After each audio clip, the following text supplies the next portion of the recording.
In the world of heavyweight boxing, there is an age-old debate. Can a perfect blade outmatch a heavy hammer? On one side, you have Oleksandr Usyk, the savage Zionist, a man who doesn't just fight his opponents, he solves them. He is the embodiment of precision, a southpaw wizard who turned the heavyweight division upside down. And on the other side, there's Dynamite Dubois, a physical specimen built for one purpose: destruction. He represents the raw, terrifying power that has defined the heavyweight lineage for a century. When these two first met in Poland in 2023, it was supposed to be a routine title defence for Usyk. Instead, it became one of the most controversial nights in modern boxing history. And when they met again in July 2025 at Wembley, it wasn't just about belts, it was about settling the score.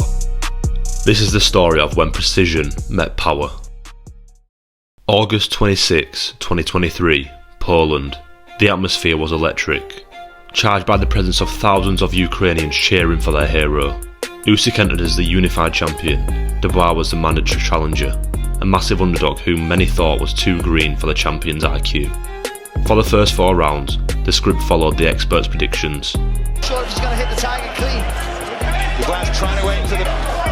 Good job there from Usyk, lovely shot. Having the edge back. There's that left hand again. Usyk just sliding in the distance. Usyk was a ghost. He used a flickering jab and constant lateral movement to make Dubois look lead-footed. But in the heavyweights, the script can be torn with a single shot. He's swelling after just starting to close a bit. Round 5, 20 seconds in, Dubois lets fly a thunderous right hand that sinks into Usyk's midsection. The champion collapses. He's gasping for air. It looks like the upset of the decade. But then, referee Louis Pabon immediately rules it a low blow. He gives Usyk nearly 4 minutes to recover.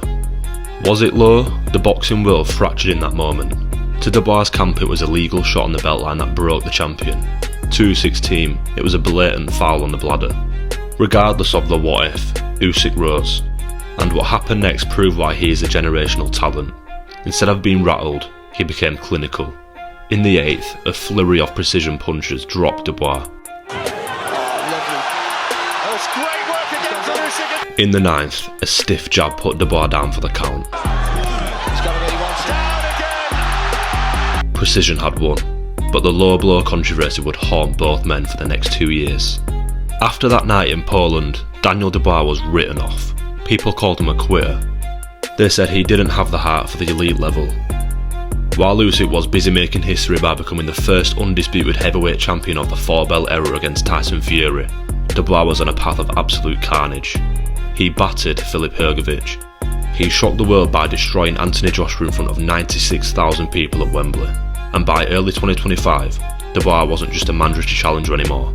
He was a champion in his own right, holding the IBF belt. He found a new level of aggression under Don Charles and later Tony Sims. He wasn't just power anymore, he was effective power. The rematch was inevitable. Usyk, having cleared the Fury hurdle, wanted to silence the doubters once and for all. Dubois wanted the stolen glory from Poland. Then came July 19, 2025, Wembley Stadium. The billing was simple, undisputed. This time, there's no excuses. Nearly stunned Clay when Froch knocked out Groves. When AJ got to produce it under pressure. Does the damage down the stretch. Has to do that Dubois, but Usyk already beating Dubois to the jab, getting a fair fight in Tottenham. He's an absolute master. Put that right hand to the chest. Right hand, Daniel Dubois, and remind him what did happen in Poland. Dubois started fast, trying to impose his 240-pound frame on the smaller Ukrainian. But Oleksandr Usyk is a master of adjustments. By the 3rd round, the precision returned with a vengeance. After those wins, he was hurt there. He got 1 and 6. The accuracy there as Dubois gets in. Moves him to the body or to the shoulders. Usyk began to find a home for the straight left hand. He wasn't just hitting Dubois, he was blinding him with a jab and then pivoting to angles Dubois couldn't see.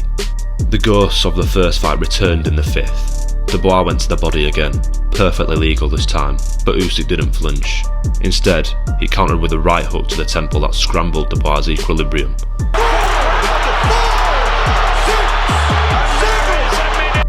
Seconds later, a flush left hook landed, and Dynamite went down. He tried to rise, his eyes glazed, looking for a way out that wasn't there. The referee reached the count of 10, and in just 5 rounds, the debate was over. Usyk hadn't just won, he had dismantled the most dangerous power puncher in the division without a hint of controversy. In the end, the rivalry between Usyk and Dubois gave us 2 different versions of the same truth. In the first fight, we saw that power can hurt the greatest of masters, but precision and resilience can overcome any obstacle.